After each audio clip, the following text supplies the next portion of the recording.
Konten yang baik dan strategi distribusi yang kuat tidak akan cukup tanpa keterampilan komunikasi yang efektif, terutama saat kita harus menghadapi misinformasi yang sudah menyebar luas.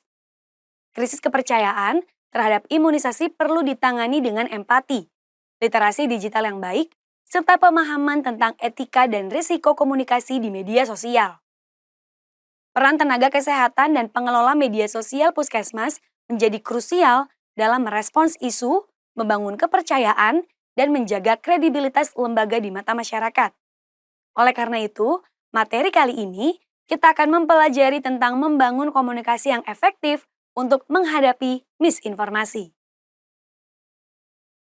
Untuk memahami lebih dalam, mari kita mulai dengan membahas keterampilan komunikasi antar pribadi yang menjadi dasar dalam menjalin komunikasi yang efektif dan berdampak.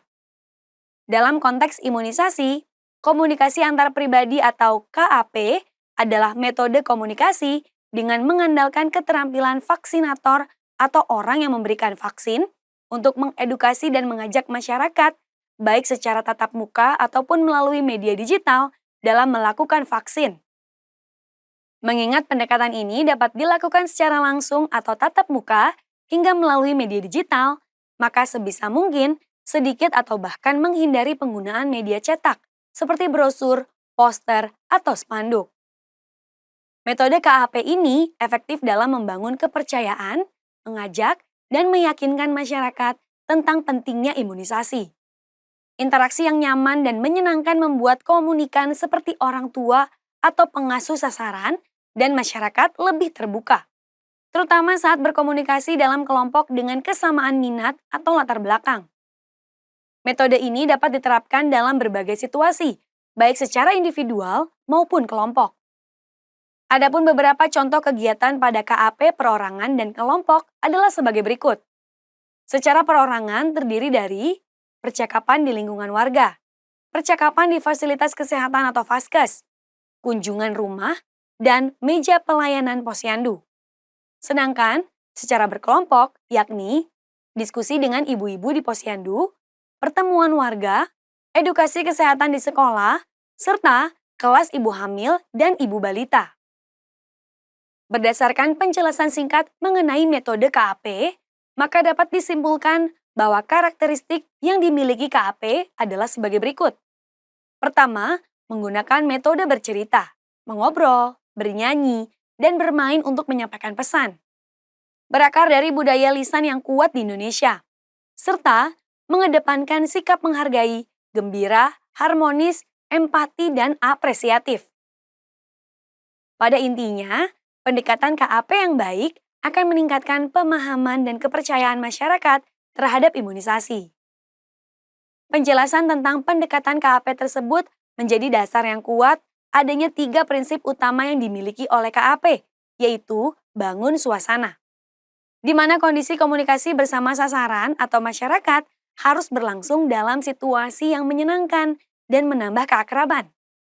Belajar partisipatif, kondisi di mana setiap lapisan masyarakat memiliki hak yang sama untuk saling berbicara dan mendengarkan satu sama lain. Serta kunci komitmen, kondisi di mana pendekatan KAP dapat mengubah perilaku masyarakat menuju ke arah aksi yang nyata. Misalnya, untuk membangun keakraban atau hubungan dengan cepat, maka berkomunikasi secara nonverbal, membangun obrolan informal, berkomunikasi dengan lawan bicara menggunakan namanya, cepat tanggap melakukan pertolongan apabila melihat orang lain kesulitan, hingga mendengarkan lawan bicara dengan fokus. Kemudian, untuk menciptakan interaksi yang harmonis, maka jadilah pendengar yang baik dengan mendengarkan, apresiasi, hingga lakukan klarifikasi apabila bertemu dengan orang yang memiliki sikap tertentu. Cara yang dapat dilakukan agar orang lain nyaman untuk berbicara adalah gunakan teknik-teknik membangun keakraban untuk membuat kenyamanan. Mulai dengan pertanyaan yang mudah dijawab, bukan pertanyaan konseptual atau yang sulit dijawab, serta amati tingkat tekanan lawan bicara. Diakhiri dengan mengubah perilaku lawan bicara menjadi sebuah aksi yang nyata dengan cara mengulang apa yang dikatakan lawan bicara untuk mengonfirmasi agar tercipta kesepahaman, menunjukkan perhatian, atau menghindari miskomunikasi.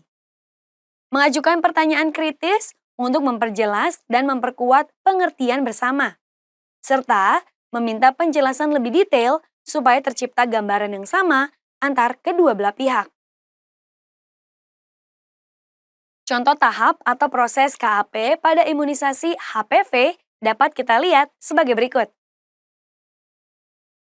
Selain untuk mengedukasi dan mengajak masyarakat dalam melakukan vaksin, metode KAP juga efektif dalam membangun kepercayaan, mengajak, bahkan meyakinkan masyarakat.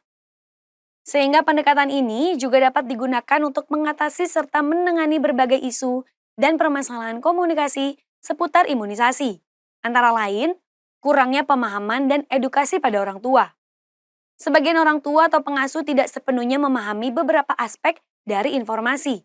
Misalnya, manfaat imunisasi, keamanan vaksin, serta jenis dan jadwal imunisasi, khususnya pada jadwal imunisasi susulan atau kejar. Pesatnya misinformasi di internet dan media sosial. Pesatnya perkembangan internet dan media sosial telah mengubah internet menjadi sumber informasi utama yang mudah diakses dan memberi beragam informasi, termasuk informasi hoaks, informasi yang menyesatkan, serta informasi dari sumber yang tidak dapat dipertanggungjawabkan. Sehingga menyebabkan orang tua mudah menerima dan mempercayai berita bohong atau hoaks, serta informasi yang salah. Ketidakjelasan status vaksin. Pertimbangan orang tua ragu membawa anak untuk diimunisasi berkaitan dengan ketidakjelasan status halal atau haram, serta kualitas dan efektivitas dari vaksin.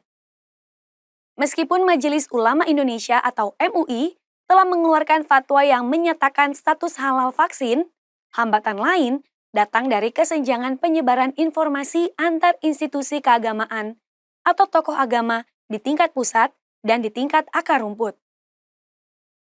Ketidakhadiran peran orang tua. Di Indonesia, perilaku mencari layanan imunisasi, termasuk pemberian imunisasi kepada anak, adalah tugas perempuan. Begitu pula tindakan merawat anak yang mengalami efek samping dari imunisasi, seperti demam, pembengkakan di bagian tubuh tertentu, dan lain-lain. Sehingga ketika ibu tidak dapat membawa anaknya ke layanan imunisasi, para ayah akan memilih untuk menunda imunisasi. Pengaruh anggota keluarga lain. Anggota keluarga seperti nenek dan lainnya banyak yang berperan mempengaruhi sikap ibu terhadap layanan imunisasi dasar bagi anak, serta pengambilan keputusan untuk imunisasi. Ketidakseragaman informasi dari petugas kesehatan. Petugas kesehatan informasi sering memberi informasi yang tidak konsisten terkait dengan jenis vaksin, manfaat imunisasi, dan efek samping yang umum dialami setelah imunisasi. Beban kerja dan kurangnya sumber daya manusia pada petugas kesehatan. Beban kerja seorang petugas kesehatan cukup banyak, dan seringkali dalam satu waktu seorang petugas kesehatan bertanggung jawab pada banyak hal sekaligus. Sehingga beban kerja ini mempengaruhi kemampuan mereka untuk memberi layanan imunisasi yang berkualitas, termasuk melakukan konseling, edukasi, dan pemberian informasi bagi target layanan. Kurangnya koordinasi antar instansi pemerintah dan pemangku kepentingan lain. Kerjasama antar instansi pemerintah dan pemangku kepentingan lain penting dilakukan untuk memperkuat program imunisasi. Namun di sisi lain, pada tingkat daerah, kerjasama antar program pemerintah, misalnya program Keluarga Harapan atau PKH, atau kerjasama untuk mobilisasi sumber daya, yaitu mobilisasi dana desa, masih terbatas dan perlu ditingkatkan. Terhambatnya perkembangan program imunisasi.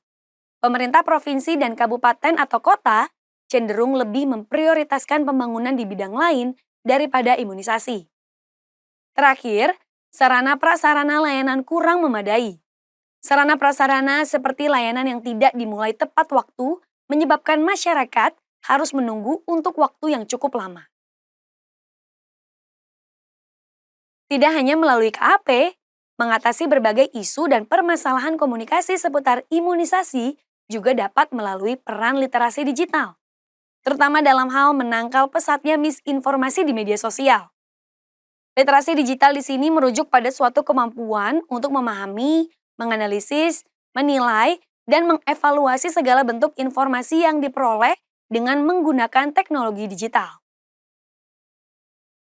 Melalui kemampuan literasi digital yang tinggi, seseorang akan mengetahui cara menyeleksi pesan hingga memiliki kontrol untuk memilih pesan atau informasi yang paling akurat.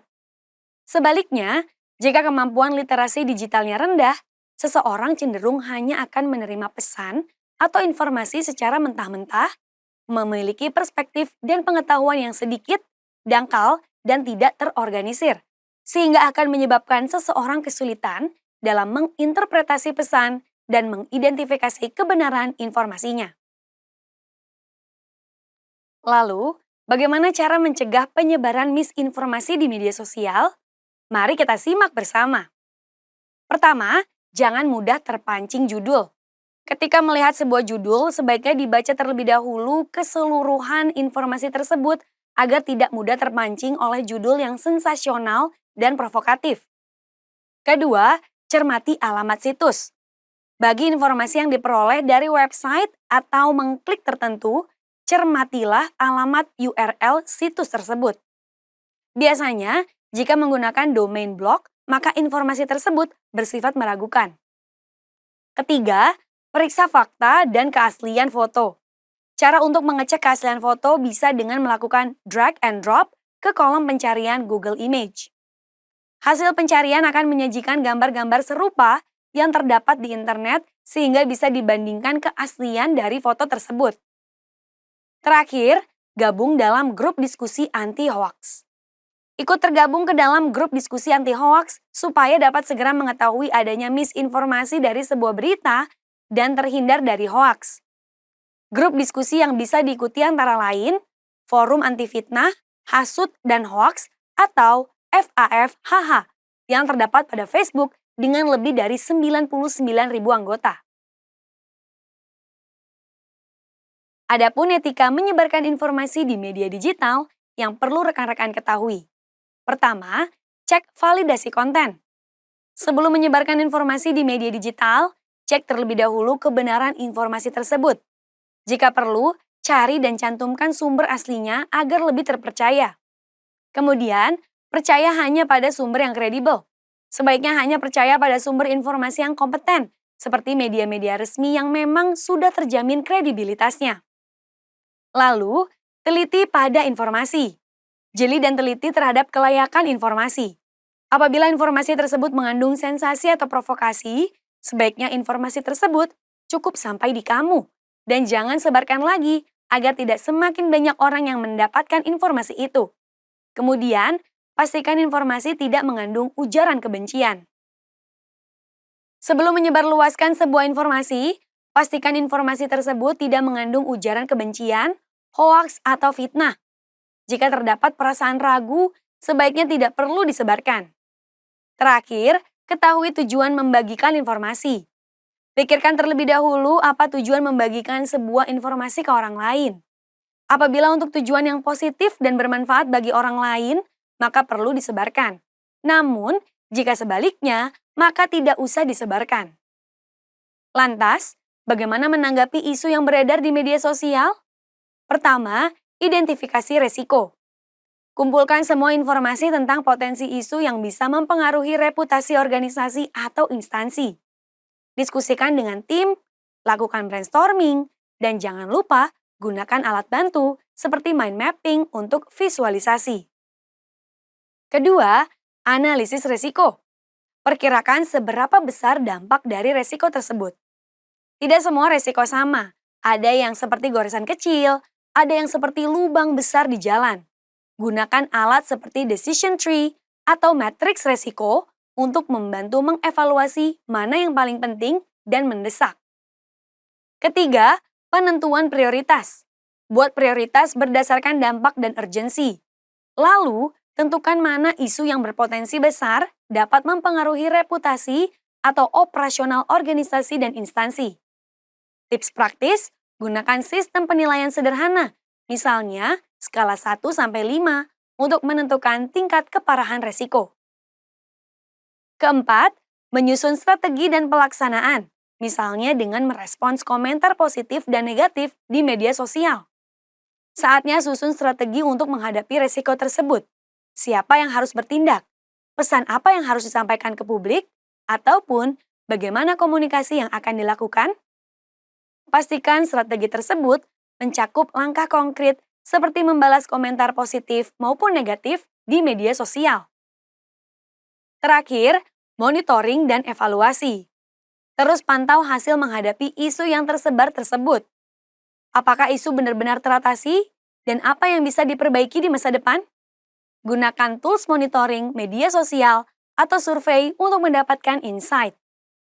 Sebagai contoh, Puskesmas A memposting rencana kegiatan imunisasi campak rubella di sekolah dasar melalui akun Instagram resminya. Tak lama setelah unggahan dipublikasikan, muncul komentar negatif dari akun pribadi. Tidak hanya komentar negatif, terdapat pula komentar positif. Berdasarkan contoh tersebut, cara untuk menanggapi isunya adalah sebagai berikut. Pertama, identifikasi resiko. Potensi efek dari kasus tersebut, penurunan kepercayaan, orang tua menolak imunisasi, dan partisipasi turun drastis. Kedua, analisis resiko.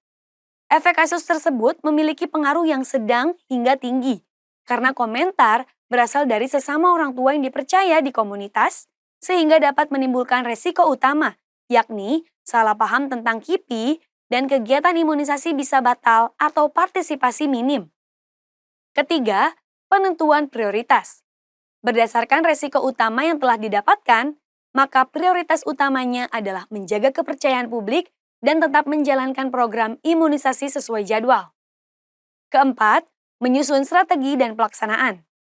Strategi yang dapat dilakukan adalah menanggapi komentar negatif dengan empati dan edukasi. Selain menanggapi komentar negatif, bisa juga untuk menanggapi komentar positif. Pin komentar positif di Instagram, lalu buat postingan klarifikasi tambahan. Terakhir, monitoring dan evaluasi. Lakukan pemantauan lanjutan pada komentar, lalu analisis hasilnya. Jika komentar negatif berhenti menyebar dan ada dukungan baru, strategi dianggap berhasil. Jika isu berlanjut, pertimbangkan mengadakan edukasi langsung kepada orang tua melalui pertemuan daring atau luring. Ada pula cara menghadapi krisis di media sosial, yaitu pertama, segera merespons. Respons permasalahan yang muncul di media sosial dengan cepat dan sesegera mungkin melalui pernyataan resmi. Lalu, menunda semua unggahan. Konten yang tetap diunggah ketika krisis berlangsung akan membuat citra organisasi atau instansi semakin buruk karena tidak sensitif. Oleh sebab itu, tunda semua unggahan konten yang sudah terjadwal selama krisis berlangsung. Kemudian, memberikan informasi yang jelas dan transparan.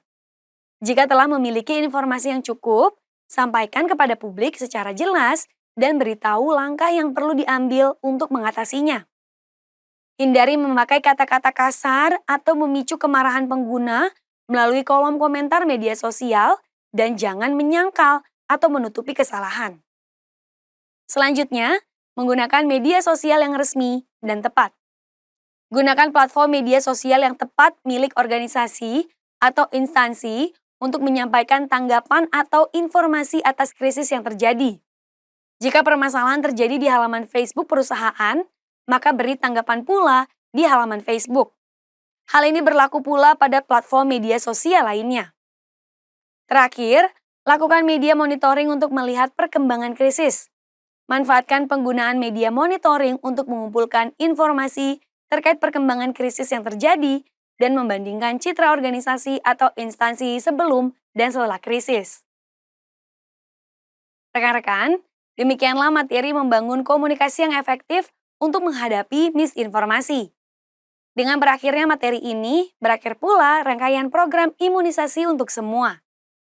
Semoga dengan semua rangkaian program ini, rekan-rekan dapat menghadapi misinformasi, terutama yang berkaitan dengan imunisasi.